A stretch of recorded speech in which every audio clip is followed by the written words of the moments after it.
Hello everybody and welcome back to my channel. My name is GITTEMARY and today I have 10 zero waste / sustainable swaps for school, for the office, for your workspace. I asked you guys if you wanted more lists and tips in this format and you guys said yes, on the condition that it is the things we've talked about a million times already. And I can't really blame you guys for that now, can I? So today we'll talk about some things that we haven't touched upon a whole lot on this channel. So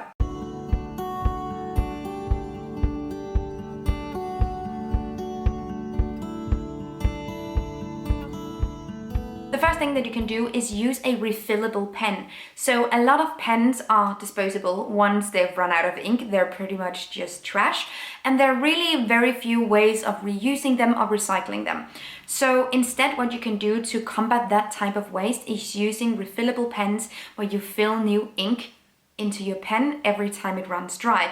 It's a really small thing, but it can be a lot more sustainable in the long run. Now, on the note of office supplies, I would also like to talk about erasers or rubbers. So most of them, back in the day, most erasers were made with natural rubber. Some of them still are, we'll get back to that in a second. But a lot of the cheaper, newer versions are actually made with synthetic rubber, which means that they contain plastic and microplastic. So every time you're trying to erase something on your paper and you sort of blow all these small shreds out of the way, those are actually part microplastic.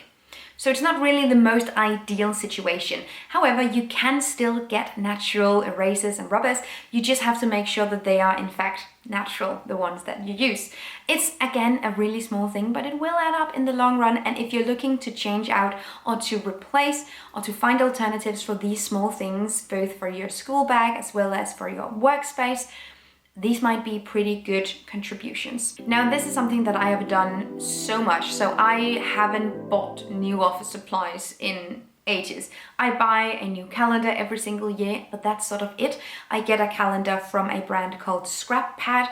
It's made locally in Denmark with recycled paper. I really, really like it. I can only recommend them. Never worked with them, just really like them. Big recommendation. Not sponsored. But other than that, I thrift all my supplies. So I find all my pencils, my both coloring pencils as well as highlighters, pens, all that kind of stuff. I find it all in thrift stores. There are so many office and art supplies in a lot of thrift stores. You can also find notepads, notebooks, different small post-it notes, all these kind of small things that you would otherwise go out and buy from new, you can actually find in secondhand stores. The cool thing about that is then you're supporting a good cause because most thrift shops are actually connected to a charity, which is pretty cool, but also then your consumption is not adding to the production of new things. Thrifting your office supplies is also so much cheaper than buying these things from new. I can only recommend both from the sustainability perspective as well as from the economic perspective. It's a neat trick.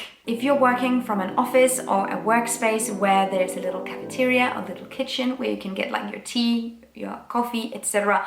in paper cups and only paper cups, bring your own mug from home. Bring your own container, mug, travel size cup, whatever, instead of using paper cups. Most paper cups are actually not made from 100% paper, but are lined with plastic in order to make sure the beverage isn't spilling out everywhere.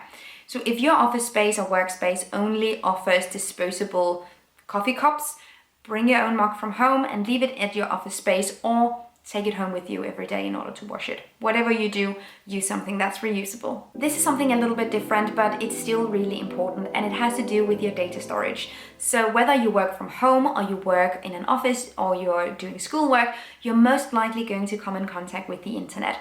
And the internet actually has a really big carbon footprint. The carbon footprint of the internet is actually just as big as the carbon footprint of airplanes. Yeah, that's because the internet isn't an abstract thing, but it's actually very physical. And I have a whole video talking especially about streaming and the impact of the internet. I will link that down below so you can go and find it. The gist is that the internet is a very physical place, or actually many types of physical places. The internet is kept running by data centers, and those data centers, when they're running, will gradually become warmer and warmer. So in order to cool them down and keep them cool so the internet doesn't break down, we're using cooling elements. And those are typically run on fossil fuels. More and more data centers actually have started to use reusable energy, which is really cool. Nonetheless, keeping things online in the cloud actually comes with an impact. So it can be a pretty good idea to sort through all your documents and find out which ones you need and which ones you don't. Clear out your email from unnecessary junk that's just being gathered. Cleaning out junk from your email, finding out how many things you're storing online and making sure only the necessary things are there. That's actually going to have quite an impact. And another thing you can do in relation to the internet is choosing a sustainable search engine. Search engines like Ecosia plants trees when you use their platform, which is pretty cool. They also keep the trees alive, which is sounds like the lowest bar, but it really isn't when it comes to carbon offsetting, you guys. Using a sustainable search engine is a passive way of doing something good while you're just working and going about your day. I don't think it comes as a shock to anyone that I have to talk about this, but reduce paper. Now, going completely paper-free and having everything stored in the cloud is, as we just talked about, not necessarily the best idea. But if you're having a meeting or giving a presentation, it can be a better idea to share a link to the document so people can find it online, rather than printing out multiple copies of that presentation. It might be a better idea to keep those things in the cloud than printing them out, because we're using a lot of paper, and especially in office spaces, we're using way too much paper. The average household in the UK throws 6 trees worth of paper out every single year. And paper and cardboard currently takes up 1/5 of landfill space in the UK. So simply being mindful of how much paper you print out and how much paper you're using is a really good idea. That obviously means that you can still have either your sustainable notebook or your thrifted notebook. That's not really the paper impact that's the most crucial. It's the printing out of multiple copies of like big documents of paper.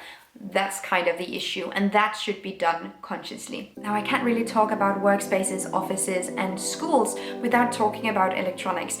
We just went over something about the internet, but this is about the hardware, the physical electronic equipment and appliances. Those things roll, baby. They roll! Also when it comes to impact, because e-waste is actually the fastest growing category of waste today. And there's a lot of e-waste because we are currently ditching electronics at a much quicker rate than we need to, and that's sustainable. So if you're looking to upgrade either your desktop, your laptop, your phone, your camera, whatever you're using in your schoolwork or in your work, choosing a sustainable and second-hand option is so much better. It doesn't really fight the issues that we currently are seeing with planned obsolescence, but it does make sure that you're not putting money into the production of new electronics.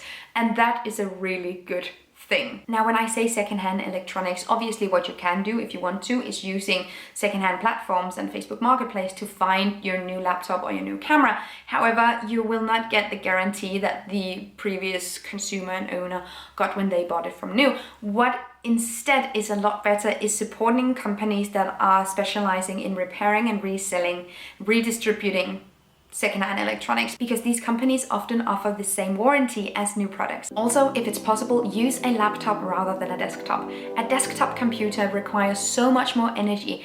And yeah, if you're looking for ways to be energy efficient, that's a pretty good way to start out. If that's something that's possible for you to do, definitely consider it. And lastly, and this might be the most important, but also the most time consuming, and it's getting your school or workspace involved in the sustainable agenda. First of all, help normalize the discussion, the narrative of sustainability in your school or at your workspace. Talk about what you guys can do and the fact that you actually should be doing something at least. Having this be a taboo and not something anyone wants to discuss is the worst thing that can happen. So start by making sure it feels okay, comfortable, and normal to talk about. From there are a million ways to get involved. One thing that you can look at both in schools and offices is recycling. Because what often happens with recycling is that the requirements for recycling are a lot higher for individual consumers than they are for both companies, schools, businesses, etc. So getting your local space, your local workspace or school space involved in recycling is a really good step to take. In a similar manner, you can also advocate for that space using green renewable energy. If you want to get your peers or your co-workers more involved as well, arrange clothing swapping events, other types of swapping events, trash pickup events, things where you spend quality time together whilst also doing something sustainable. If you have a canteen or a cafeteria, advocate for veggie options. and more sustainable food overall, which is also going to be a lot healthier. But that's besides the point. That's not really what we're here to talk about. And in terms of getting involved, doing something for biodiversity, especially in urban areas, is a really effective step towards sustainability.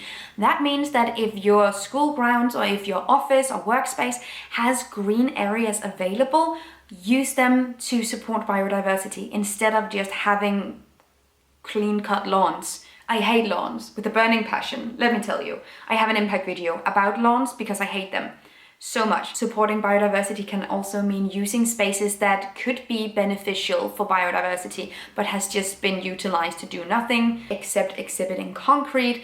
Might also be a good idea, like introducing an urban gardening concept. Those were some of the things that you can choose to do both in your school or in your office, your workspace. It can be super frustrating to be a student or an employee in a space that doesn't really feel like they're prioritizing sustainability.